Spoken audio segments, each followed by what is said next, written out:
Lunedì 13 maggio, buongiorno Sicilia, da Michele Cucuzza e da Manuela Corsi, buongiorno. Oggi ci occuperemo di Taormina, che è pronta per un nuovo boom di turisti, poi ancora la nuova medicina estetica e la Menanos Festival 2024 in un teatro rinato dopo 2000 anni. Ma innanzitutto le notizie delle ultime ore: un uomo morto a Scicli forse per un delitto, il suo corpo senza vita, è un quarantenne, è stato trovato nella sua abitazione nel centro storico di Scicli, che come sapete è in provincia di Ragusa. Ci sarebbero tracce di sangue nella camera da letto dell'uomo, anche in diverse stanze della casa. A dare l'allarme un familiare, gli investigatori non escludono appunto l'omicidio. Andiamo avanti, travolge e uccide una turista polacca, poi si costituisce. È successo in pieno centro a Palermo, l'investitore è stato denunciato per omicidio stradale, omissione di soccorso, l'alcol test era oltre i limiti. Investe e uccide una turista che sta attraversando la strada e fugge, ma qualche ora dopo si presenta ai vigili urbani. L'investitore, un palermitano di 46 anni, nel corso del controllo alcol test aveva un valore di 0,52%, leggermente superiore ai limiti di legge, ma il sospetto è che in piena notte il tasso alcolemico fosse molto più alto. La tragedia si è consumata in Corso Tucori, una strada molto frequentata fra la stazione centrale e uno degli ingressi dello storico mercato di Ballarò.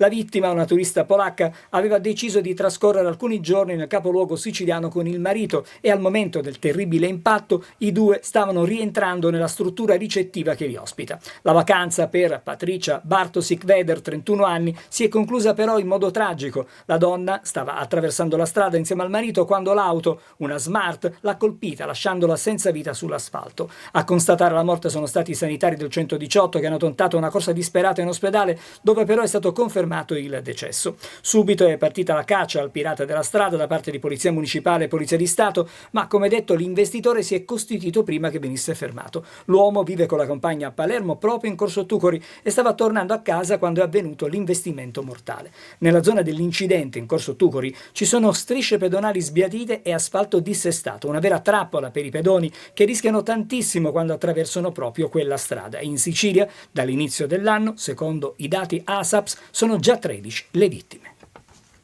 Ho preso una botta e mi sono sentito stordito, ma è andata bene. Sono le parole del presidente della regione Schifani, che ieri è stato vittima di un incidente stradale. Il governatore si stava recando a un incontro elettorale ad Agrigento quando l'auto su cui viaggiava, questa qui, è stata tamponata dalla scorta lungo il viale Emporium ad Agrigento. I danni sono notevoli a entrambe le macchine coinvolte, ma ripetiamo, il governatore sta bene.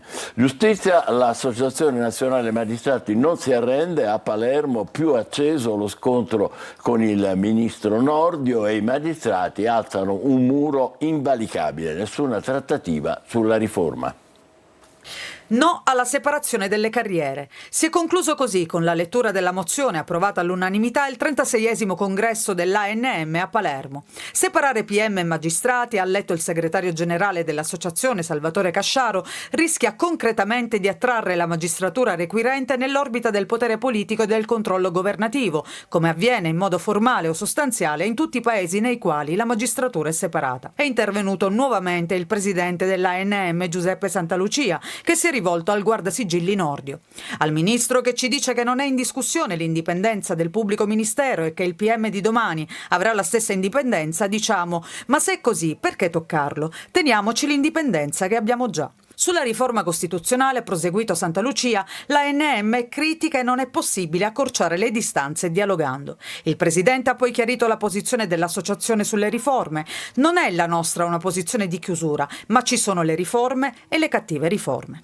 Dopo Nordio, Matteo Renzi e dell'Ischlein è stata la volta del presidente pentastellato Giuseppe Conte, che dal palco del Convention Center è intervenuto sui recenti attacchi da parte di alcuni ministri che parlano di giustizia d'orologeria dopo i fatti di Genova. In questi giorni fior di ministri che dichiarano, denunciano al solito la giustizia a orologeria, la formula bon à tout faire in un paese dove ci sono elezioni di continuo.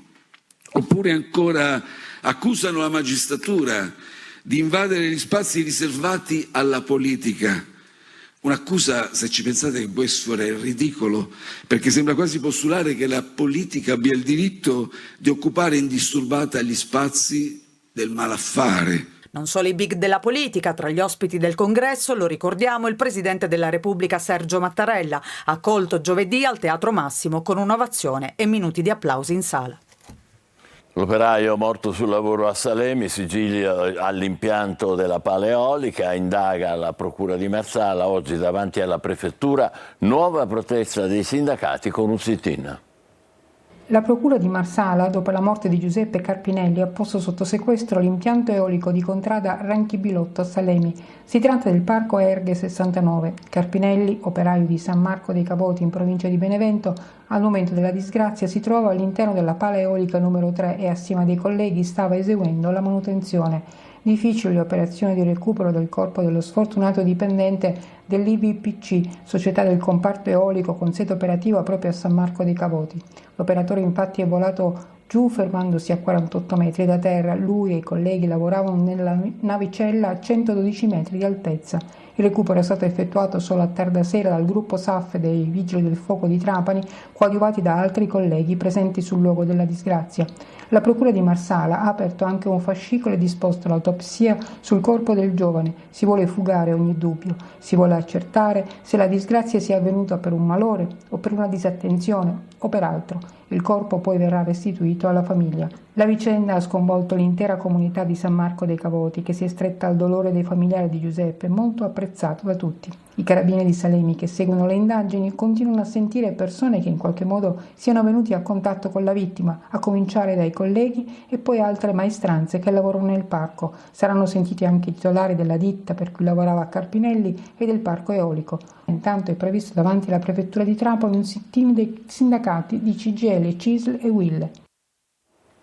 I dubbi sul ponte dello Stretto si arricchiscono di un nuovo capitolo, quello del pilastro che dal lato Calabria poggerà su una faglia sismica attiva. I dubbi sul progetto del ponte sullo Stretto non sono solo sulla sponda siciliana. A Villa San Giovanni ci si prepara alla grande manifestazione del 18 maggio che vedrà proprio lì convogliare il popolo dei No Ponte, e dalla Calabria arrivano altre perplessità, quelle legate ai pilastri che dovranno sorreggere l'infrastruttura dalla parte proprio del continente. Le perplessità maggiori sono per un progetto che in 2 mesi verrà rielaborato alla luce delle osservazioni del Ministero dell'Ambiente, ma che secondo le associazioni no pontiste presenta comunque delle falle enormi sullo studio di impatto ambientale. E poi c'è il nodo dei terremoti, non un tema banale a queste latitudini, considerato che lo Stretto di Messina è da sempre una delle faglie del Mediterraneo più attive e pericolose. L'ultima osservazione, ovvero che il pilastro calabrese poggerà proprio sulla faglia attiva, arriva da chi sta lavorando ad una relazione tecnica che l'amministrazione di Villa San Giovanni, così come ha fatto quella di Messina, ha intenzione di consegnare in tempi brevi alla commissione del Ministero dell'Ambiente che dovrà valutare il progetto, che nei giorni scorsi è stata proprio sia a Messina che a Villa San Giovanni. Una visita programmata per vedere lo stato dei luoghi alla luce del carteggio che le è stato inviato, ma che servirà a poco in concreto, se non ad un atto formale per il passaggio di consegne che avverrà entro la fine di maggio. I componenti della commissione infatti decadranno a breve ed a valutare le osservazioni saranno i nuovi. Vediamo se sul ponte ci sono notizie sui quotidiani con la nostra Emanuela Corsi. Sì, c'è una notizia interessante su Repubblica oggi, andiamo a vedere a pagina 10, solo progetti ma quotazioni alle stelle. Chi già fa cassa sul ponte che non c'è. La società Rocksoil dell'ex ministro Pietro Lunardi in prima fila nella progettazione assieme alla Proger di Chicco Testa. I conflitti di interesse e le tante aziende coinvolte e quelle del consorzio Eurolink sono cresciute in borsa dal 15 al 30%. Quindi ci sono già guadagni dietro un'opera che ancora non ha visto la luce. Intanto andiamo con ordine, andiamo a vedere i quotidiani regionali e quindi partiamo dalla Sicilia di oggi. Intanto giustizia, l'ANM non si arrende, si acuisce lo scontro con Nordio, mentre il leader Conte del Movimento 5 Stelle rievoca l'epoca della P2. E poi vediamo l'altra notizia in primo piano, la Dea bendata perché il Catania domani giocherà la prima partita dei playoff per la B, pesca l'Atalanta Under 23, domani prima sfida a Bergamo, sabato invece il ritorno in casa. Europee. Interviste a Falcone che dice a Bruxelles per avvicinare l'isola, simpatie di Schifani, suo legittimo diritto. E poi Nicita, non il posto in Unione Europea, più competenza, PD, basta a Cordicchi, non è pre-congresso. Andiamo a vedere altre notizie. Intanto pronto il DDL della Lega per quanto riguarda il servizio di leva obbligatorio, Salvini rilancia, il ministro Crosetto frena. Restiamo sempre su questa parte del giornale, della prima pagina, il grido d'allarme degli apicoltori siciliani, senza fiori a rischio la produzione di miele, questo a causa degli stravolgimenti appunto della natura. Vediamo altre notizie dalle varie province. Ad Agrigento scontro tra le auto della scorta di Schifani, leso il presidente. A Palermo invece purtroppo travolge e uccide una turista, scappa e poi si costituisce, alcol test oltre i limiti. E poi l'ultimo caso di una vittima del lavoro, operaio morto a Salemi, impianto sequestrato, oggi sit-in dei sindacati. Andiamo all'interno della Sicilia di oggi, è appunto la notizia in primo piano, è questo scontro ancora sulla riforma della giustizia. Dopo il 36esimo congresso appunto dell'ANM, Conte va all'attacco, Conte ospite dell'ultima giornata ed evoca la P2, muro contro muro, Nordio non cede, ma dal Congresso Nazionale dei Magistrati un messaggio forte e chiaro. Il leader dei 5 Stelle rincara la dose e va all'attacco. E vediamo quali sono i punti principali di questa bozza della riforma Nordio che non piace, come abbiamo visto, ai magistrati, separazione delle carriere dei magistrati con 2 percorsi differenti per giudicanti e requirenti. E poi l'istituzione di un'alta corte per giudicare i magistrati, sia giudicanti che requirenti, che dovrebbe occuparsi dei provvedimenti disciplinari nei loro confronti. E ancora l'istituzione di 2 diversi CSM, cioè Consigli Superiori della Magistratura, uno per la magistratura giudicante, sempre uno per quella requirente, ancora incerto però il metodo di elezione e la presidenza. Accelerazione nell'eliminazione dell'abuso di ufficio e poi possibile introduzione della discrezionalità dell'azione penale. Oggi invece vige l'obbligatorietà. Questi sono i punti principali. Poi abbiamo visto che Salvini rilancia il servizio di leva obbligatorio, il ministro frena Crosetto, quindi ancora scontri all'interno della maggioranza. L'idea del vice premier è quella di un grande progetto di educazione civica da 6 mesi per ragazzi e ragazze. Lasciamo i fatti nazionali, andiamo invece a vedere cosa è successo a Catania nelle ultime ore. Intanto 2 termovalorizzatori, 2 anni per il termovalorizzatore sorgerà su un'area di fronte alla SIS, l'opera realizzata su un'area di 20 ettari, l'assessore Tomarchio dice a zero le emissioni. E poi questa fotonotizia, vediamo Catania in movimento, ieri inoltre 25.000 alla partenza della Corri Catania per vivere da protagonisti una domenica speciale all'insegna del divertimento. E li vediamo i catanesi appunto che sono scesi per le vie del centro, per la Corri Catania. Ha vinto ancora il popolo delle magliette bianche. Il sindaco Trantino dice: la corsa camminata, bel momento di aggregazione, mi auguro che spinga tutti i cittadini a fare parte di un unico progetto. Poi adottate dalle forze dell'ordine tutte le misure, gli interventi a tutela dei partecipanti, però c'è stato anche un piccolo incidente di percorso, fortunatamente una storia a lieto fine. Si è smarrita durante la Corri Catania una bambina di 9 anni, in 10 minuti è stata ritrovata appunto dai carabinieri presenti per l'evento. Insieme di corso, camminando per vivere una domenica speciale. Oggi la Sicilia dedica 2 ampie pagine a questo evento. In un clima di festa ci si è riappropriati della città garantendo sostegno al progetto Officina del Cuore. Cambiamo adesso pagina e Quotidiano, vediamo la prima pagina della Gazzetta del Sud. Messina, via Don Blasco, nuova apertura nel cantiere della grande arteria. Si avvicina il momento di un'altra inaugurazione. Tra un mese sarà possibile procedere dalla Zir fino a via Santa Cecilia. E mentre Catania corre, a Messina invece si va in bici, 36esima manifestazione di bici in città, in 400 a pedalare per il centro. E poi vediamo un'altra fotonotizia nel taglio centrale: alle Eolie finisce l'era delle navi, fondi per una rete di dissalatori. E la svolta alle Eolie, una rete di dissalatori in previsione non solo dei 3 comuni dell'isola di Salina, ma anche al comune di Lipari. Presto quindi le isole potranno essere autonome ed affrancarsi dalle navi cisterna. Il tema della siccità e soprattutto della carenza di acqua lo troviamo anche qui in alto per quanto riguarda la città di Messina, via i lavori per ridurre le perdite idriche.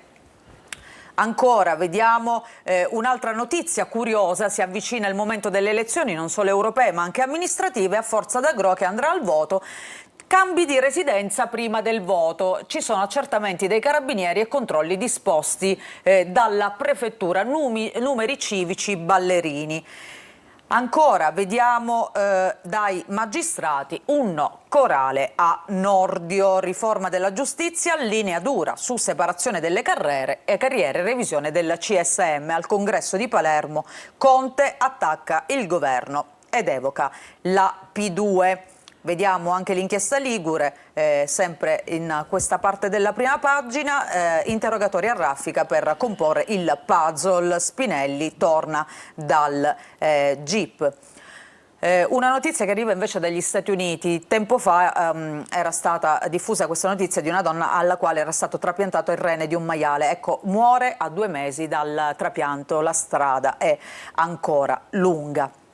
Andiamo a vedere all'interno della Gazzetta del Sud: morto sul lavoro, sigilli all'impianto. Lo ha disposto la Procura di Marsala, che indaga sul decesso di Giuseppe Carpinelli. Il giovane era originario della provincia di Benevento, è caduto dentro una pala eolica a Salemi. La famiglia è distrutta. E poi un'altra notizia: un ex frate, una setta e tanti misteri. La Procura di Termini vuole vederci chiaro su 2 episodi che hanno la stessa matrice, cioè la strage di Altavilla e la storia di un medico che avrebbe manipolato i figli a Collesano. Riflettori accesi sul religioso Giambattista Scozzaro, di 62 anni, che finisce ai domiciliari. Ma nell'intrigo spunta anche un'altra persona, la veggente Gisella Cardia, che vede la Madonna a Trevignano.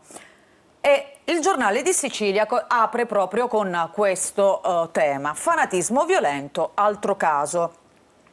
I deliri mistici di un ex frate di Collesano avrebbero plagiato un medico che voleva liberare la sua famiglia dal maligno.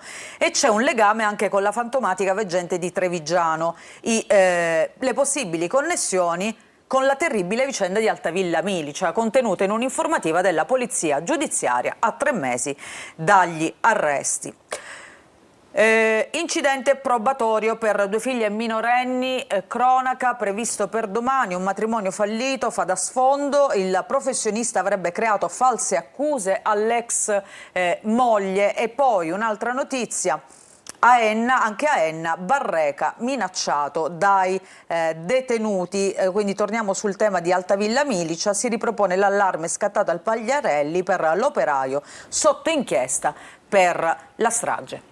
Ci fermiamo qui per la rassegna stampa siciliana, fra poco i quotidiani nazionali. Rimanete con noi. Buongiorno Sicilia.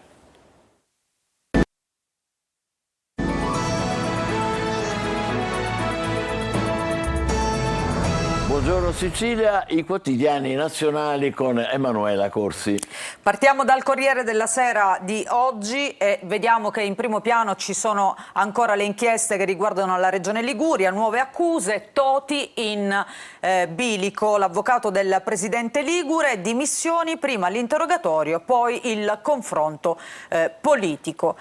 Interviene il ministro Crosetto, se i PM mi colpiscono problema democratico, e poi l'ANM che dice non siamo una casta. Ma torniamo all'inchiesta appunto sul governatore, le altre notizie, soldi dalle cliniche, e alterò anche i dati sul Covid, si è scoperchiato un po' il vaso di Pandora per quanto riguarda l'inchiesta di Genova.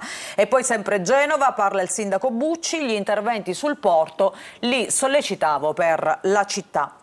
Andiamo a vedere anche altre notizie, intanto la guerra in Ucraina, i russi avanzano e Putin rimuove il ministro della difesa. Zelensky parla di feroci battaglie. Nel taglio centrale Elio si racconta, Elena Cecchettin parla contro la violenza dal Salone del Libro di Torino. Poi il caso Fedez che finisce in questa vicenda, rissa con Iovino che sarebbe il personal trainer di Ilary Blasi, Fedez denunciato che dice io lì non c'ero, c'è un'indagine comunque dei carabinieri in corso. Andiamo a vedere all'interno, intanto l'approfondimento su il tema in primo piano, quindi Toti e le voci di dimissioni, i no leghisti. L'attesa degli altri, l'avvocato smentisce, ci sarà l'interrogatorio, se Libero si confronterà con la maggioranza. Il Carroccio, basta sospetti sui fondi privati. Poi le intercettazioni, ti vengo a trovare prima delle elezioni, ti chiedo un po' di robe. Le parole di Toti a Spinelli, altro personaggio finito in questa inchiesta, l'imprenditore come al solito di questi tempi. L'imprenditore a Signorini, altra figura chiave in questa vicenda, a 83 anni non mi possono fare niente. Ma andiamo a vedere anche qualche numero. 34,5 è la percentuale con cui Giovanni Toti fu eletto presidente della regione Liguria nel 2015. Candidato nel centrodestra, prese più di 226.000 voti, battendo la Raffaella Paita del centrosinistra. 56,1% la percentuale con cui Toti invece fu rieletto governatore per un secondo mandato alle regionali del 2020, battendo Ferruccio Sansa del centro-sinistra. E poi i dati Covid, questo è l'ultimo elemento che emerge, che sarebbero stati manipolati. C'è l'indagine per falso, il filone sui finanziamenti dalla sanità privata. Sui contagi, Toti diceva a Cozzani, li ho un po' aumentati, questo per ottenere a quanto pare più vaccini. Infatti il Secolo XIX, il quotidiano naturalmente di Genova, apre proprio con questo, truccati i dati Covid. Sospetti, scambi di favori con laboratori privati che hanno moltiplicato le aperture in tutta la Liguria. Tajani dice noi garantisti, Schlein i ministri fanno i difensori d'ufficio. Comunque dicevamo che nell'inchiesta si apre questo filone sanità, Toti e il capo di gabinetto accusati di falso, numeri gonfiati appunto per ottenere più vaccini in Liguria. E qui vediamo una foto di Toti durante l'emergenza appunto Covid con la mascherina. Il Fatto Quotidiano, anche il Fatto parla dell'inchiesta di Genova, il patto per la mazzetta a Toti in diretta sulla Candid Camera. Minuto per minuto c'è un video, qui vediamo una foto estratta proprio da questo video, dove si vede Moncada, imprenditore di Esselunga, nell'ufficio del presidente per 2 ipermercati. Qui ci sono appunto Moncada e Toti. Questi sono alcuni scatti della Guardia di Finanza. In cambio del via libera allo sbarco del gruppo Caprotti in Liguria viene concordato un contratto pubblicitario farlocco per mascherare i fondi alla lista Toti per Bucci, sindaco nel 2022. Insomma, questi sono gli ultimi elementi che stanno emergendo da queste indagini. Repubblica invece, vediamo la prima pagina, apre con la guerra in Europa, Mosca avanza su Kharkiv, Putin, terremoto ai vertici. Giallo su Patrushev, al suo posto viene messo il ministro Shoigu. E poi vediamo sanità, i traffici di Toti, la Tangentopoli Ligure, aperto nuovo filone dell'inchiesta, i PM indagano su presunti favori a privati in cambio di finanziamenti, l'interrogatorio sarà decisivo per l'addio del governatore, scontro sulla giustizia, Conte attacca, c'è un'altra P2 e poi la notizia che abbiamo visto prima, il ponte sullo stretto, le consulenze d'oro, ecco chi lucra sull'opera che ancora non c'è. Elena Cecchettin emoziona il salone del libro appunto di Torino, noi donne forti contro i soprusi. Altre notizie?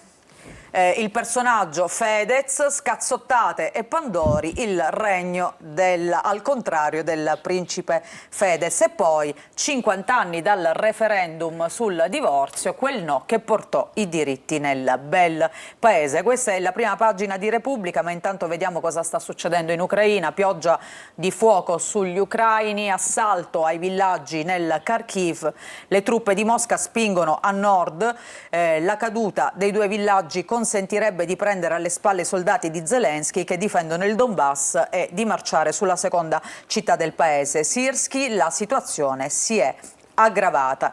E qui vediamo ancora una cartina, ecco l'area appunto dove si sta combattendo, dove si stanno concentrando gli attacchi russi. Gli invasori sono però lontani dalle difese del capoluogo e non sono abbastanza numerosi per superarle.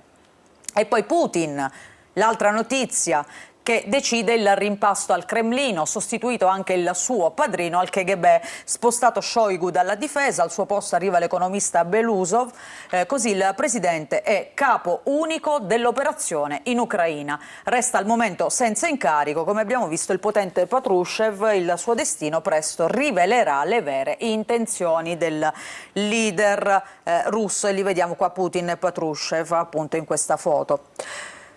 C'è una notizia di cronaca che oggi riportano tanti quotidiani, anche Repubblica. A Modena, 12enne violentata in casa da due ragazzi e l'amica li ha filmati.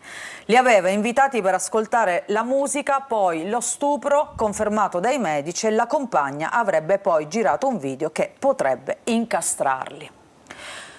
Andiamo ad Elena Cecchettin, protagonista, era presente allo stand di Repubblica al Salone del Libro. Elena Cecchettin dice noi forti contro le violenze. Tra i presenti c'era anche Papagino, la segretaria del PD, e poi lei incontra Zero Calcare e Chiara Valerio.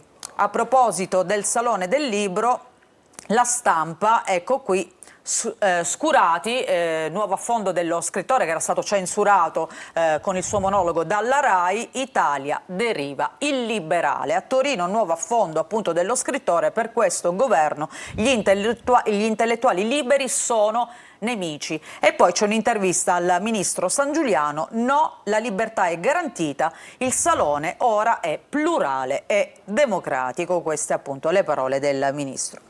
Il Sole 24 Ore invece parla del caos per chi ha intrapreso dei lavori in casa tra strette ai bonus e regole per il 2025, scelte sul filo del rasoio per contribuenti, banche e imprese per gli interventi del governo sulla disciplina del superbonus, soprattutto su questa decisione all'ultimo minuto di Giorgetti di spalmare i crediti in 10 anni anziché in 4.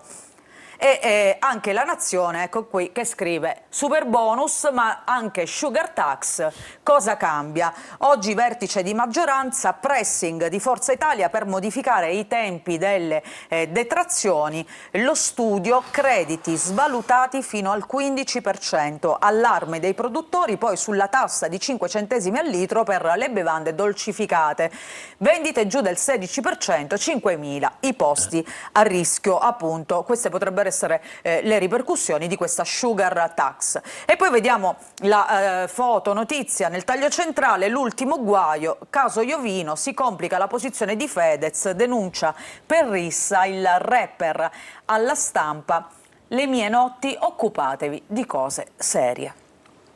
Il Giornale invece intervista l'altra Meloni, la sorella Arianna, che dice così: Giorgia cambierà anche l'Europa. E ancora, orgogliosa di mia sorella, io resto dietro le quinte. E ancora c'è l'inchiesta Ligure, nel taglio centrale la difesa di Toti, sempre bonifici tracciati, il governatore chiedeva trasparenza, l'accusa di falso verso l'archiviazione, quindi la notizia, diciamo, viene un po' raccontata diversamente sul Giornale. E poi si è concluso l'Eurovision, vinto da questo artista svizzero. Musica e gender, il conformismo triste dell'Eurovision fluido, scrive appunto il quotidiano di destra. Libero. Anche qui vediamo nel taglio centrale l'Eurovision, invece l'altro tema: israeliana batte i pro-Gaza. E poi l'apertura invece è dedicata al tema della giustizia, l'offensiva delle toghe rosse che diventano un partito. L'Associazione dei Magistrati annuncia una mobilitazione culturale e comunicativa contro le riforme e una dichiarazione di guerra al governo, e Conte e Schlein la cavalcano. Ti faccio vedere ancora un'ultima prima pagina. Vediamo il giorno. Questa l'abbiamo già vista, scusami. Vediamo ancora il resto del Carlino, siamo sempre sullo stesso tema. Ecco, la Gazzetta del Mezzogiorno: Bari secondo Matteo, oggi in città arrivano Salvini e Renzi. Le nostre interviste, Meloni, il saggio di mia figlia nei giorni del G7 in Puglia. E qui chiudiamo la nostra rassegna stampa. Bene, ci fermiamo qui, facciamo una breve pausa, diamo un'occhiata al tempo, meteo, e poi parleremo subito di Taormina, che si prepara a un nuovo successo come quello dell'anno scorso per la stagione estiva imminente. State con noi, buongiorno Sicilia. Ben ritrovati ai nostri telespettatori da Vanessa Minotti di Trebi Meteo. Per l'avvio della nuova settimana il contesto sarà instabile al nord, con fenomeni anche a carattere temporalesco per il passaggio di una perturbazione che coinvolgerà anche l'Appennino centrale e il medio versante adriatico. In dettaglio in Sicilia, sole protagonista per la giornata di lunedì, qui persiste l'alta pressione, non mancheranno ampie e schiarite, ventilazione debole a tratti moderata con mari calmi o poco mossi. Contesto climatico mite con temperature che raggiungeranno punte di 23-25 gradi nelle ore centrali della giornata. Dando poi un accenno alla situazione attesa poi per la giornata di martedì, ancora una volta non mancheranno ampie e schiarite, segnalo solo un po' di variabilità sui settori orientali con della nuvolosità a carattere irregolare ma in un contesto asciutto, ventilazione in rinforzo sulle coste meridionali, temperature massime in aumento con anche punte di 27 gradi. Tutti i dettagli scaricando l'app di Trebi Meteo. Dell'anno scorso. Lo vogliamo parlare con Gerardo Schuler, che è presidente della Federalberghi di Taormina. Buongiorno e benvenuto. Buongiorno dottor Cuguzzo, buongiorno a tutti i telespettatori. Allora, è stato un record quello dell'anno scorso quanto a presenze turistiche, vero? Sì, l'anno scorso siamo praticamente tornati ai livelli pre-pandemici del 2019, quindi è stata una stagione sicuramente molto positiva. E anche questa probabilmente a seguire sì, andrà sulle stesse. Ma io ho un dato che fa impressione: oltre 1.350.000 pernottamenti, è una cifra veramente. Sì, circa 1,3 milioni nel 2023 di pernottamenti. Complimenti, veramente. E invece quest'anno che previsioni fate? Già lei l'ha accennato, però. Quest'anno non possiamo sperare in una ulteriore crescita, ma comunque in un consolidamento di questa buona stagione 2023, quindi se riusciamo a fare di nuovo 1,3 milioni siamo già soddisfatti. Beh, direi proprio. Di solito che turisti, oltre ai turisti italiani, naturalmente anche siciliani che giustamente vanno a Taormina, gli stranieri chi sono soprattutto? Beh, la statistica annuale, ma già da molti anni in percentuale, da circa l'85-90% di clientela straniera. Stiamo parlando di pernottamenti. Il cliente isolano chiaramente visita Taormina, ma spesso non pernotta, per cui alla fine la clientela italiana si avvicina al 10-12% di quella che è la media. Certo. La media in percentuale annuale. Gli stranieri in testa sono gli americani, è vero? Gli stranieri in testa sono gli americani già dall'anno scorso e hanno superato i clienti tedeschi che per tanti anni, per decenni, erano sempre nella top, È al vero. numero uno. E questo per vari motivi, non per ultimo anche per quella White Lotus, per quella trasmissione, quella serie La americana serie, che come ha no? che ha fatto conoscere Taormina nel mondo anglosassone E soprattutto. anche gli inglesi, anche la Gran Bretagna è abbastanza consistente la presenza, La Gran vero? Bretagna è al terzo posto perché parliamo americani al primo, tedeschi al secondo e poi Gran Bretagna a seguire altre nazioni sempre anglofone come anche gli australiani che hanno fatto un bel balzo in avanti dopo 2 anni di Eh. chiusura durante la pandemia. Presidente, non è che farete il numero chiuso come a Venezia o No, no, quell'obolo?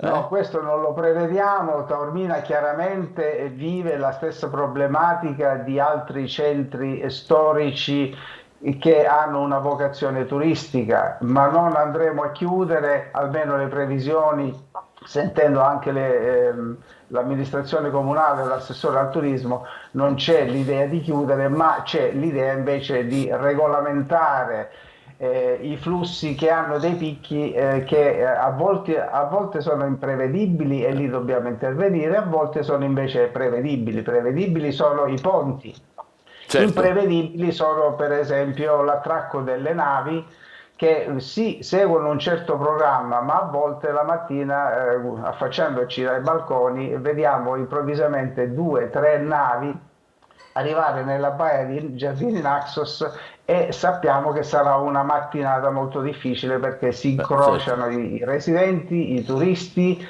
alloggiati e i visitatori giornalieri. Apriamo una E quindi parentesi con lei che è un esperto.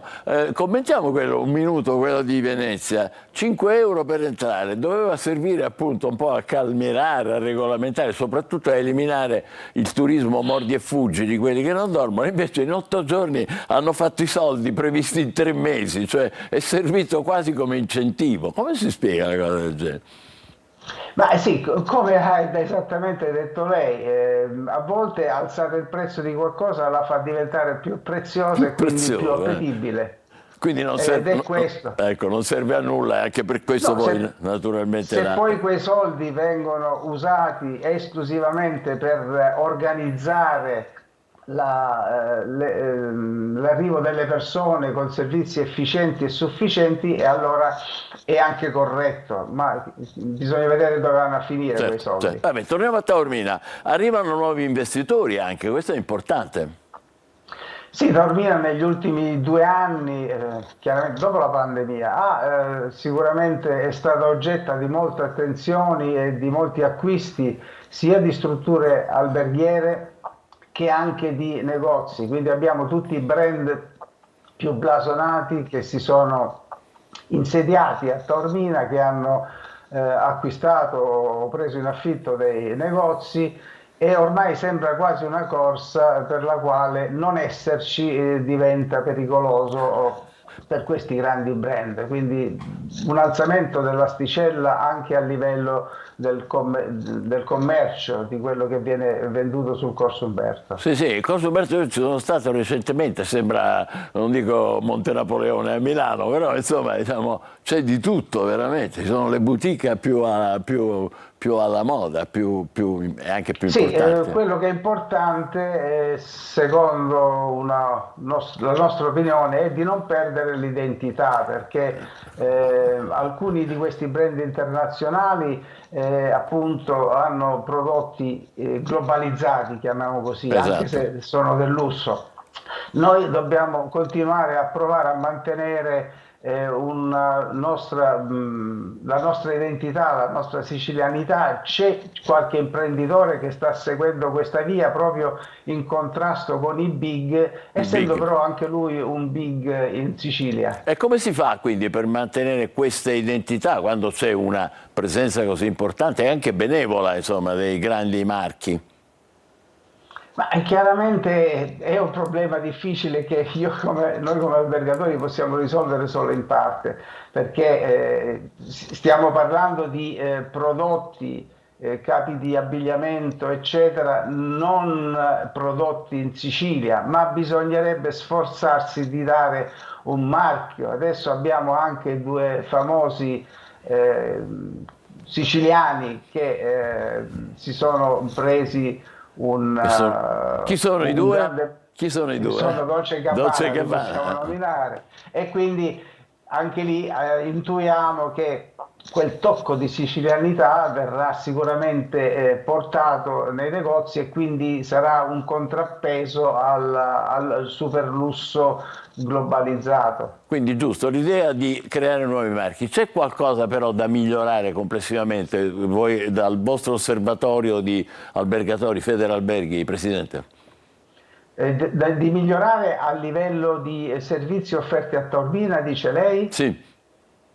Beh, chiaramente i servizi in parte mancano, è stato riaperto finalmente uno dei servizi pubblici, quello sotto la piazza principale, ma ne servono altri, perché i flussi giornalieri su Taormina, come le dicevo poco fa, sono in parte anche non prevedibili quando arrivano le flotte di navi, e non è giusto pretendere che chiunque debba andare in bagno debba andare in un bar per prendersi prima una consumazione, oppure di fare la fila da qualche parte. Ma si parla di la costituzione di una ZTL, voi siete favorevoli o contrari? Noi come Associazione Albergatori sicuramente lo siamo, perché regolare i flussi delle auto è un aspetto importantissimo per un piccolo centro medievale come lo è Taormina. Abbiamo una strada d'anello che gira intorno al paese, io continuo a chiamarlo paese perché abbiamo 11.000 abitanti in totale, ma 5.000 nel centro storico, e dare la possibilità a chi arriva di parcheggiare nei parcheggi multipiano e offrire i servizi è una qualità in più, perché poi la vivibilità, ognuno poi sul Corso Umberto la vuole, non vuole più vedere le macchine, e quindi è giusto anche che in quell'anello ci circoli soltanto chi deve procurare dei servizi o ha dei motivi seri per girare.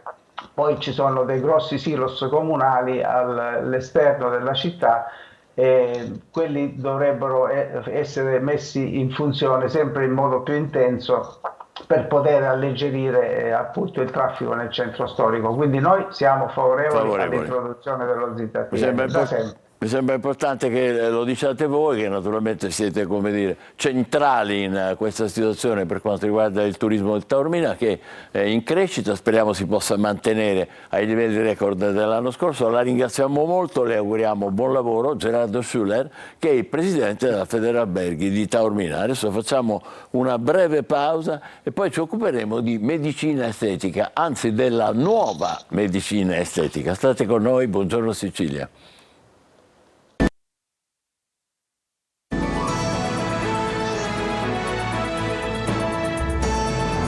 Buongiorno Sicilia, la nuova medicina estetica, ne parliamo con la dottoressa Giuliana Giudice, medico estetico appunto, che è appena rientrata da Roma al congresso della Società Italiana di Medicina Estetica. Buongiorno. Bentornata e grazie per essere qua. Grazie un po' di corsa.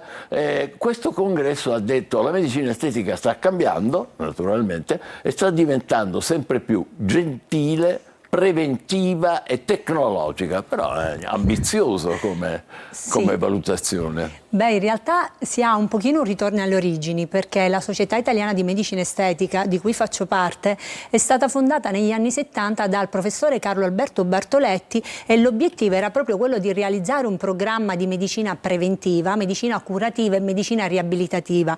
Quindi possiamo dire che oggi è vero che è un trend, ed prende anche questa medicina anti-aging un sopravvento non tanto sulla medicina estetica tradizionale, ma piuttosto sulla medicina estetica che siamo stati abituati a vedere nell'ultimo decennio. Cioè, a cosa si riferisce? Sì, sorridendo ironicamente. Perfetto, sì, fortunatamente devo dire che oggi c'è un crescente aumento della consapevolezza che prendersi cura appunto della propria pelle e del proprio corpo è un segno non solo di bellezza ma soprattutto di salute. Ora, voi insistete su questo concetto di prevenzione, ma prevenzione significa anche abbassare l'età di chi si occupa sicura dal punto di vista della medicina estetica, è così?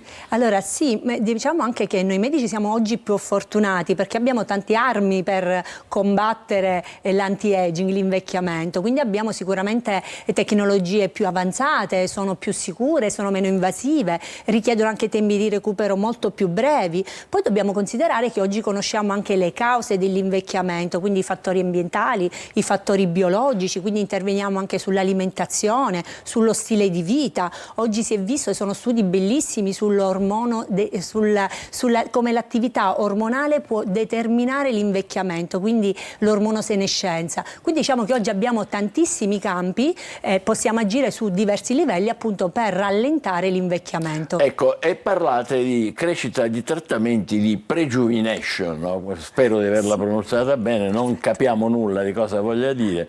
Molto gettonata fino alla mezz'età. Che cos'è?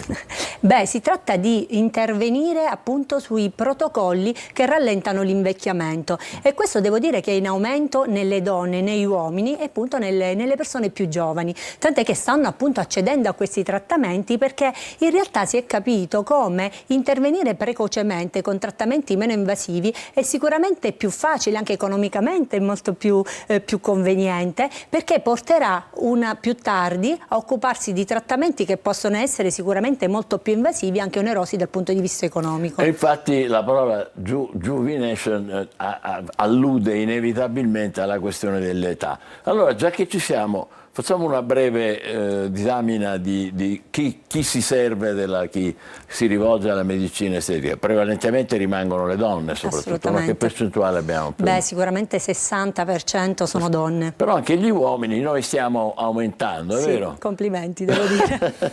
A che quota siamo? Beh, siamo a un 20%. 20%? Sì, Prima non c'era questo. No, assolutamente. Devo dire che gli uomini hanno sempre più paura dei trattamenti chirurgici veri e propri e quindi si rivolgono a trattamenti appunto meno invasivi come la medicina estetica. Ma anche, è vero, juvenation, anche i giovani? Beh sì, devo dire che oggi è aumentato veramente, i giovani sono aumentati. Ma anche minori in età? Sì, devo dire di sì, ma devono essere sempre accompanyati dai genitori, anzi entrambi i genitori. Scusi, no, adesso, capisco la riservatezza, ma un ragazzo o una ragazza che ha la bella età, beata lei. Beh, devo dire che oggi i giovani hanno una maggiore oppressione sociale, quindi hanno sicuramente degli stereotipi ben diversi. Oggi rincorrono una bellezza del tipo proprio idealizzata, quindi per loro il concetto di bellezza è più un concetto, ahimè, di perfezione. Quindi devo dire che oggi la normalizzazione della medicina estetica ha portato questi giovani a opzionare trattamenti di terapie anti-aging appunto perché sono meno invasivi, economicamente sono sicuramente più accessibili. Quindi sono nelle vostre mani, voi gli spiegate questa cosa qua, che il problema non è avere dei modelli, ma cercare di rallentare quell'invecchiamento come dire, meno gradevole, Perfetto. meno piacevole anche dal punto di vista estetico, così? Assolutamente sì, quello sì. È un compito assolutamente che dobbiamo... E quindi invece, lasciando stare gli adolescenti o i più giovani, invece l'età media, diciamo, come si è assestata, è sempre quella oppure anche quella si abbassa? No, si è abbassata tantissimo, diciamo che la mia generazione, no, che appartengo alla generazione X, oggi sicuramente in percentuale mirone rispetto a quella precedente. Ah, sì. Quindi diciamo più o meno come siamo? Tra i 35 e i 50 anni la metà forse ci arriva? No? Sì, sì, diciamo di sì. Il resto un po' dopo? meno. No, il resto prima. Questo è un problema. Avevo sì. capito tutto. No, il resto prima. Sì. Però perbacco. E quindi fanno questi trattamenti preventivi. Allora, le possiamo accennare senza entrare nel merito, certo. Naturalmente sono tutte vicende personali, ognuno ha diritto alla propria riservatezza, ma parlando di prevenzione, che cosa significa? Beh, prevenzione, ripeto, significa rallentare i processi di invecchiamento. Oggi tutti vogliamo apparire più sani sicuramente e quindi oggi abbiamo a conoscenza tantissimi meccanismi, abbiamo appunto anche noi medici estetici tantissimi mezzi che possono essere iniettive, possono essere terapie laser, oggi si parla tantissimo di terapia rigenerativa. Rigenerativa, sì, che vuol dire? Rigenerativa vuol dire appunto rigenerare tramite delle sostanze o addirittura anche tramite alcune sostanze presenti nel nostro corpo che vengono poi riiniettate e quindi vanno a stimolare alcune sostanze, ad esempio se parliamo di pelle, alcuni compartimenti elastici che possono donare tonicità, possono donare idratazione, luminosità alla pelle. quindi è da se stessi che può venire... Sì, queste sono tecniche rigenerative che andranno sempre più in voga negli ultimi E sono sempre più in voga questi. Sì, assolutamente. E voi vi servite del massimo della modernità, tecnologie digitali, leggo qua. Sì, addirittura oggi ci sono delle app, del face editing che permettono, si utilizzano in fase preconsulto e permettono di capire o far capire al paziente come potrebbe essere un trattamento, e sono molto vicini alla realtà. Sì, queste sono in corso di studio, assolutamente. Cioè, avendo davanti un soggetto, potete in tempi piuttosto rapidi fargli vedere come potrebbe essere. Perfetto, il cosiddetto prima e dopo. Il cosiddetto prima e dopo, sai, che prima come si faceva? Prima si spiegava, ma ancora ora si utilizza, sono ancora in studio queste app, ancora ora si parla col paziente, si mette davanti allo specchio e si fa capire come potrebbe essere il risultato finale. Ma è vero che anche voi vi utilizzate o utilizzerete l'intelligenza artificiale? Sì. Che questa è una cosa affascinante, dappertutto, però non è che si capisca bene poi che cosa fa. Guardi, già tantissime tecnologie laser posseggono l'intelligenza artificiale. Un esempio, la tecnologia laser utilizzata per l'epilazione definitiva. Oggi tramite il meccanismo intelligenza artificiale riesce a capire che fototipo una persona abbia e quindi che lunghezza d'onda utilizzare per eseguire un'epilazione laser il più sicuro possibile. Ma fantastico, sì. Lo dice l'intelligenza artificiale, sì. Che parla anche magari già che c'è. Ci manda dei segnali. Sì, scherzavo ovviamente.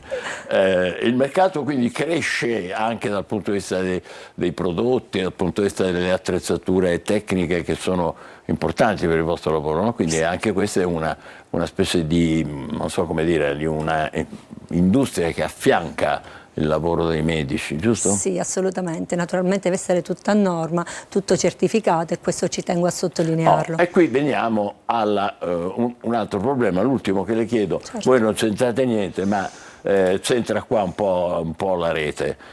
Uno può essere tentato di dire: ma vado da uno che ha bassi prezzi per fare qualche trattamento, perché devo andare per forza da un medico che magari è più costoso? Questo è un rischio che c'è, è vero? Purtroppo, si sente dire frequentemente. Purtroppo sì, ma è quello che dico sempre a tutti i miei pazienti, a tutte le amiche anche, che è bene rivolgersi sempre a medici specializzati. Questo perché non è esente da complicazioni, quindi non è tanto andare a eseguire un cosiddetto ritocchino, è tanto intervenire sulla possibile complicanza, e ogni trattamento medico può avere sicuramente una complicanza. E se non sei medico non lo sai fronteggiare. Assolutamente no. Ecco, e quindi diciamo il rischio è magari di spendere un po' di più, però di essere più sicuri di fronte alle complicanze, come le dite voi, che noi diciamo i guai che possono succedere facendo delle cose affidandosi a persone che non sono le persone giuste. Benissimo, complimenti, grazie alla dottoressa Giuliana Giudice. Abbiamo avuto alcuni spunti sulla nuova medicina estetica. Fra poco vedremo invece un festival in un teatro antico di Catania che si rinnova dopo, pensate, migliaia di anni, per la precisione 2000 anni, il teatro dove fanno il festival di Amenanos, ma lo faremo subito dopo la nostra interruzione breve e poi un ospite con noi. Buongiorno Sicilia, rimanete con noi, grazie ancora dottoressa Giudice. Grazie a voi, buona continuazione.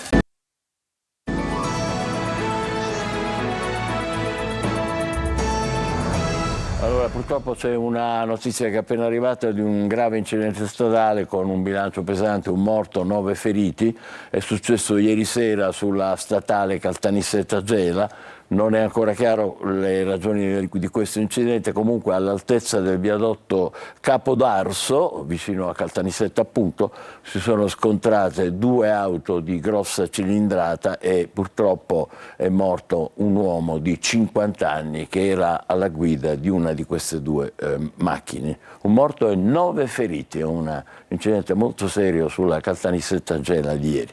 Cambiamo argomento, come facciamo a Buongiorno Sicilia, dove arrivano le notizie dell'ultimo momento, ma ci sono anche ospiti molto graditi, come in questo caso Michele Di Dio, che è l'organizzatore dell'Amenanos Festival di Catania, e Simone Ciampi, che è un attore, uno dei protagonisti, perché l'Amenanos Festival comincerà giovedì 16, durerà fino al 26 qui a Catania, sede il Teatro Antico di Catania, che non tutti sappiamo qual è e dov'è. Sì. Il Teatro Antico di Catania è proprio nel cuore della città etnea, accanto proprio Piazza Duomo, vicino il comune, da via Vittorio Emanuele o da via Teatro Greco, la via che comunque tutti noi conosciamo. È un unicum al mondo, in quanto è un'unione di diversi stili. Noi abbiamo una cavea greca, ma abbiamo gli ambulacri romani, poi abbiamo anche tutto attorno delle case che ripercorrono il percorso del 700-800. Quindi diciamo che per le caratteristiche riesce a superare i limiti temporali e quindi abbraccia 2000 anni di storia. 2000 anni, pazzesca, bellissima questa cosa, che è una caratteristica della nostra regione, di cui ci possiamo vantare, e anche della nostra città, perché no? Catania. E si trova nel cuore di Catania, difficilmente un teatro greco antico è proprio ingastonato nel centro urbano, e questa è un'altra caratteristica. Lei entra dentro a dei palazzi e trova un teatro da 1000 posti, un teatro antico. 1000 posti? Sì, 900, 1000, questa è l'agibilità. E Michele, Simone Sampi è uno degli attori che reciterà. Io faccio 7 contro Tebe, sono Eteocle, il protagonista appunto della tragedia di Eschilo, fratello di Polinice e figlio di Edipo Re. Ed è al debutto, questo è all'inizio? Sì, il 16 maggio. 16 maggio. Bellissimo. Sì. È una compagnia, insomma, siamo ai livelli di Siracusa? Beh, siamo ai livelli di Siracusa, siamo un bel cast, Alessandro Romano che fa il messaggero, Cinzia Maccagnano che fa la regia, vorrei ricordare anche Giulia Galiani che fa Antigone e tutto il cast sempre della regia di Cinzia Maccagnano, e sono due tragedie che parlano di famiglie, parlano della suggestione familiare che porta avanti la voglia di non mollare mai. Eteocle, che io interpreto, è un eroe fragile, no? Che è un re che cerca di dare coraggio alla città. Stiamo vedendo alcuni momenti, alcuni immagini. manifesti, come al solito le opere, le tragedie ci dicono tante cose anche dei nostri assolutamente, tempi. molto contemporanee. Ed è fantastico perché sono così, diciamo, scolpite nel tempo. Ha parlato di ambulacri, che sono gli ambulacri? Sì, allora, il Teatro Antico di Catania ha questa caratteristica, è un piccolo colosseo, quindi c'è tutto un percorso coperto dove si può arrivare all'interno dello spazio aperto che vediamo nelle immagini, quindi sono come delle gallerie che vi portano all'interno della cavea, alla gradinata. Questi ambulacri, tra l'altro, una cosa molto importante, dopo 4 anni vengono riaperti grazie alla Menanos Festival, ma anche e soprattutto alla volontà del direttore del Parco Archeologico, il dottore D'Urso, che insieme ai funzionari Maccarrone e Zappalà e tutto, diciamo, l'entourage del Parco Archeologico hanno sposato il progetto a Menanos, e stiamo finalmente, dopo 4 anni di chiusura, riportando all'apertura questi ambulacri, un percorso unico di centinaia di metri, parliamo di gallerie lunghe più di 100 metri, che bello, sono stati messi in sicurezza, e finalmente quindi la città potrà riavere al 100% il teatro antico in tutto il suo splendore.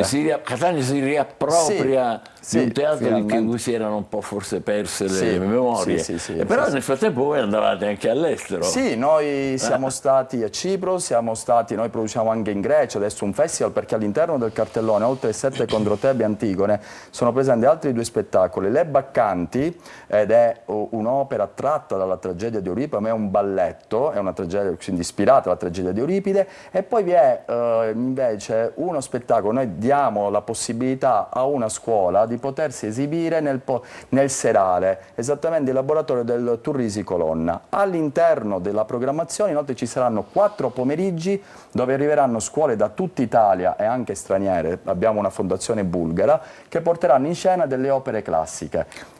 E quindi abbiamo fantastico, coinvolgete anche gli studenti, quindi. Sì, da tutta Italia, da tutta Europa. Noi in Grecia produciamo anche un festival in Tessaglia, nella città di Larissa, dove facciamo arrivare ragazzi non solo italiani ma anche dalla Grecia e da altre parti.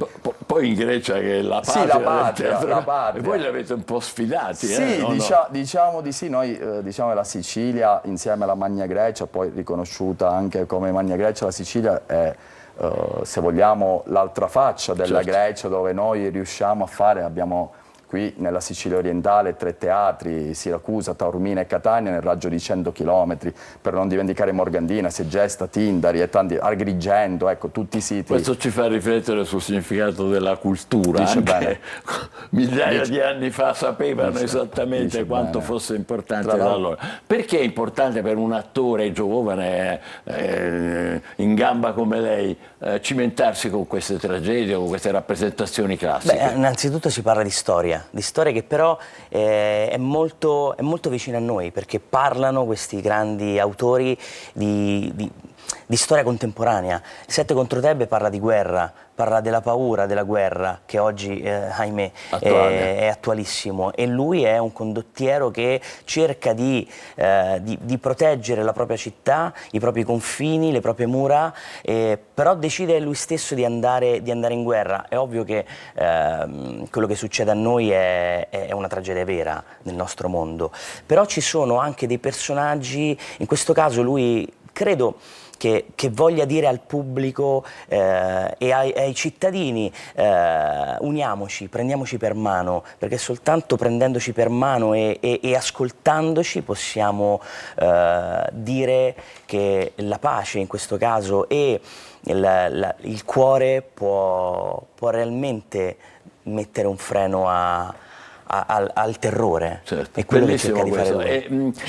Voi siete una scuola, specializzati in rappresentazioni classiche? No, non credo, nel senso siamo attori che abbiamo studiato nelle scuole importanti d'Italia. Io ho fatto l'Accademia Nazionale Silvio D'Amico a Roma, vivo a Roma. Vive a Roma lei? Vivo a Roma. Ma è siciliano, no? No, sono toscano, però vivo a Roma da più di 20 anni, dove appunto ho studiato e dove lavoro anche in tutta Italia. Diciamo che ti insegnano, a regola dovrebbero insegnarti, che ogni luogo porta un codice. Il codice dei teatri antichi è un codice importante anche perché c'è una predisposizione a incidere la parola, a incidere il gesto, perché si parla a migliaia di persone, che è diverso da quando poi sei dentro un teatro al chiuso con 500.000 persone, che diciamo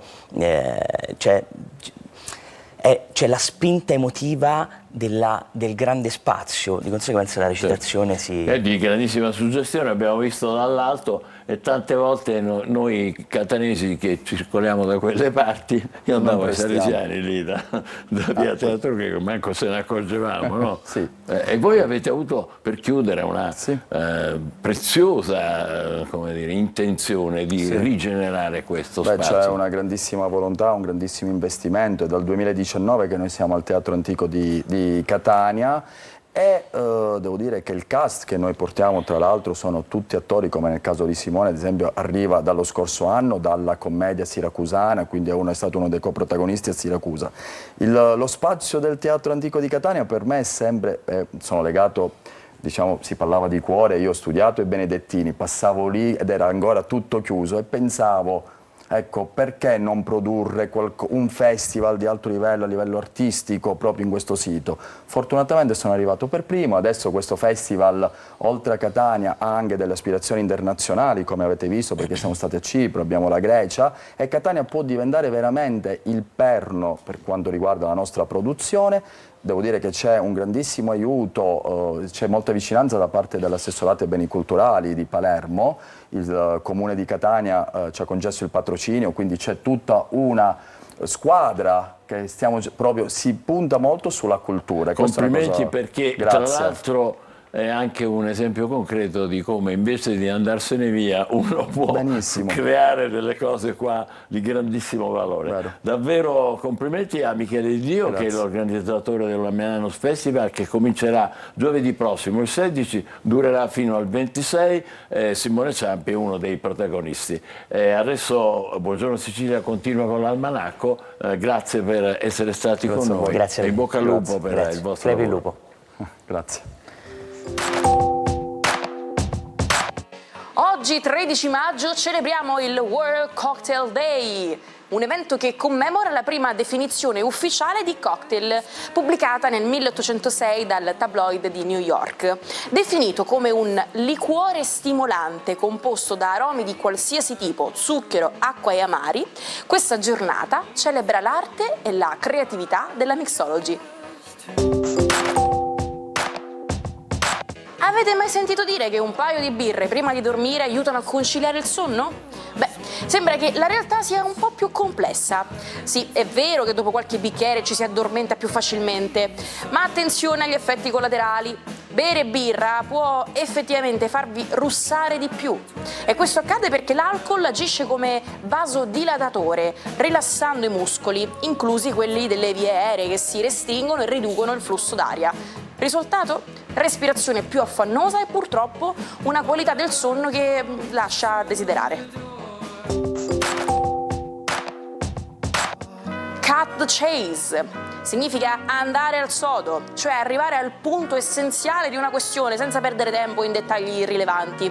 Questo è un modo di dire inglese che ha la sua origine nel cinema americano degli anni 20-30, quando le scene di inseguimento erano molto popolari e spesso usate per concludere i film. La traduzione in italiano è andare al sodo.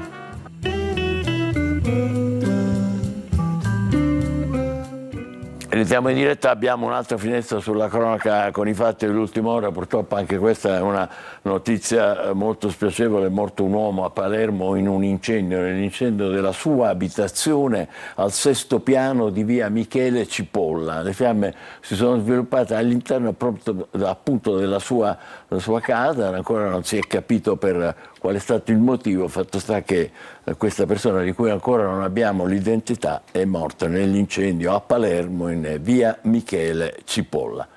Adesso andiamo avanti con il nostro programma col cuore un po' come ammaccato, e però diamo la linea con molto piacere a Marco Amato per le stelle e le sue tazzine di caffè. Tazzone, che meraviglia! Buongiorno Michele, buongiorno Sicilia.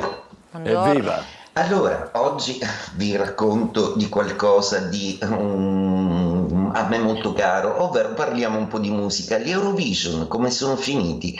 Avevo dato Angelina Mango come ottima, assolutamente vincitrice, e in effetti è salita sul podio, è terza, ma è Nemo che ha vinto. Nemo Mackler al secolo, meglio conosciuto come Nemo, che è un leone. Ecco, vedete, la forza del sole, il leone, rende questa personalità canora alquanto interessante.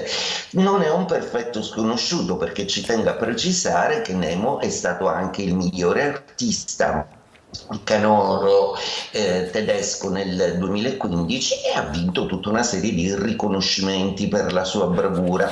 Ha stupito tutti con la sua affermazione del non essere binario, ovvero di non riconoscersi in nessun genere, ma sicuramente la sua unicità tipicamente leonina ha stupito tutti. In astrologia il leone è rappresentato dal sole, e il sole è ciò che determina l'appartenenza al nostro segno zodiacale, è l'astro dell'Io, il pianeta che segna l'Io. Quindi quando il sole è in una costellazione noi apparteniamo a quel segno zodiacale. Leone e Acquario in particolare nello zodiaco hanno la forza proprio dell'identità, per cui il leone vuole essere una personalità unica, l'Acquario riesce sempre a fare qualcosa di unico con uno stile proprio. L'identità nello zodiaco è gestita proprio da questa polarità. Oggi è un lunedì, è una settimana che inizia in una maniera molto speciale, perché il Sole si congiunge al pianeta Urano, quindi i cambiamenti, a proposito appunto di Acquario e Leone, rispettivamente il segno del Sole e il segno di Urano, sono assolutamente alla portata di tutti. Ebbene, sintetizzare un po' questo aspetto per tutto lo zodiaco è molto complicato, anche perché c'è anche un bellissimo sestile Venere-Saturno, e sono degli aspetti che fanno felice un po' tutta la ruota zodiacale, in particolare i fuochi e gli aria, perché saranno capaci di dare un grande slancio e una forte spinta alle loro decisioni, che da oggi in poi saranno abbastanza epocali e che cambieranno di molto le carte in tavola. Mentre invece belle notizie per gli acqua e i terreni, Terra, proprio perché la dolce Venere e Saturno non solo formano un aspetto molto piacevole, ma ci indicano che appunto i desideri di Venere, quindi quelli della bellezza, della sicurezza, della piccola fortuna, dell'amore, possono essere associati all'eternità, al tempo scandito dal pianeta Saturno. Quindi Toro, Vergine, Capricorno e Cancro, Pesce, Scorpione oggi godono di un sentimentalismo notevole. Detto questo, vi auguro un ottimo inizio settimana sotto questi aspetti che cambiano di molto la ruota zodiacale. Sarà una settimana molto complessa perché assisteremo a molti passaggi, ma ve li racconterò ogni giorno. Ce la E detto racconterai questo, tu, con la mia tazzina gialla, giorno per vi giorno. auguro Grazie, buon caffè buona intanto giornata. al nostro Marco Amato. Noi adesso invece che proiettarci verso il futuro facciamo un passo indietro. Oggi è il 13 maggio, andiamo al 13 maggio del 1909. Pensate, è partito da Piazzale Loreto a Milano il primo Giro d'Italia, eccolo qua. È organizzato sempre dalla Gazzetta dello Sport. La prima tappa 400 km è cominciata alle 3 di notte e finita a Bologna, da Milano a Bologna. Al termine delle 8 tappe previste ha vinto Luigi Ganna e il premio era di poco più di 5.000 lire dell'epoca, naturalmente. Il 13 maggio 1917 a Fatima 3 pastorelli raccontano la prima di 6 apparizioni della Vergine Maria. Li vediamo appunto nella foto. La Madonna parla con loro esortando tutti alla preghiera e rivela i 3 famosi segreti. Di questi il terzo verrà reso pubblico nel 2000 da Giovanni Paolo II, ma rimane comunque avvolto nel mistero. Il 13 maggio 1950 nel circuito di Silverstone prende il via la prima gara di Formula 1 della storia. Sono presenti 2 prestigiose case automobilistiche italiane, cioè Alfa Romeo e Maserati. Vince il titolo Nino Farina alla guida di un Alfa Romeo 158. Ogni tanto si parla del 68, no? Ecco, qui abbiamo il 13 maggio del 68 a Parigi. Cioè, ma che capitava? Ecco, in questo caso uno sciopero generale, una manifestazione che ha visto sfilare, questo è un momento, ma a sfilare 800.000 persone a Parigi per protestare contro la repressione e la politica del governo dell'epoca. L'apice del cosiddetto Maggio francese. Fabrizio De André gli ha dedicato un intero album, Storia di un impiegato, ispirato appunto ai canti di lotta degli studenti francesi. Questo è il Maggio francese. 10 anni dopo, Scusa. il 13 maggio del 78 viene approvata la legge che impone la chiusura dei manicomi. Questa è famosa, la legge Basaglia, quindi è vietato costruire nuovi manicomi, è aperto il manicomio dell'epoca dal promotore della riforma che è Basaglia. Il 13 maggio 1981 Mehmet Ali Agca, killer professionista turco, spara a Giovanni Paolo II, ferendolo gravemente all'addome. Il Papa si trova in piazza San Pietro a bordo della sua papamobile, soccorso immediatamente, viene sottoposto ad un lungo intervento e si salva. Il killer, arrestato, parlerà di una pista bulgara e di servizi segreti dell'Est, cambiando però versione più volte. Il 13 maggio del 2012 viene diffuso negli Stati Uniti il risultato di un'indagine secondo cui esiste una correlazione tra perdita della biodiversità e scomparsa di lingue e culture, per cui entro la fine di questo secolo spariranno tra il 50 e il 90% di lingue del mondo. Mamma mia! E infine il 13 maggio del 1938 è nato a Milano Tony Renis, famosissimo cantautore che nel corso della sua fortunata attività ha contribuito alla crescita della musica leggera italiana in tutto il mondo. Lui frequenta moltissimo gli Stati Uniti. Ha esordito a Sanremo nel 61 con Pozzanghere e poi il successo enorme, eccolo qua, guardatelo, Tony Renis, che il successo più grande è Quando, e ha vinto poi Uno per tutte nel 63. Questo successo lo ha portato a diventare uno degli autori più gettonati e richiesti dai colleghi interpreti, compresa Mina, per la quale ha scritto Grande di Tony Renis, questa bellissima canzone di Mina. Ma noi lo ascoltiamo con il suo successo personale più grande, che è Quando, portato al Festival di Sanremo del 2020, soltanto 4 anni fa, con un arrangiamento ad hoc fatto da Fiorello. Vi lasciamo con Quando. Buona giornata, buongiorno Sicilia, a domani. A domani.